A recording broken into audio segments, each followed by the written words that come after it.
प्रवासाला नेलं आणि ज्यांच्या कविता ऐकत ऐकत ज्यांनी आयुष्य समृद्ध केलं, अशा कविवर्य अशोक बागवे सरांचा आज हा सन्मान होत असताना त्यांचं मानपत्र वाचन करण्याची संधी लाभणं हा सुद्धा सर्वार्थानं माझ्यासाठी भाग्ययोग आहे. कविवर्य अशोक बागवे साहित्य गौरव मानपत्र.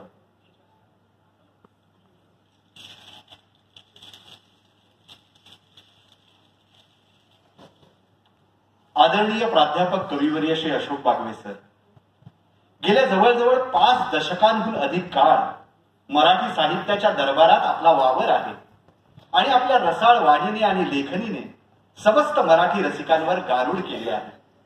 कविता, गीतलेखन, कथा, कादंबरी, ललित गद्य, एकांकिका, नाट्यगीत, समीक्षा आणि विविध विषयांवरची आपली व्याख्यानं यांनी मराठी रसिकांचे कान तृप्त झाले आहेत.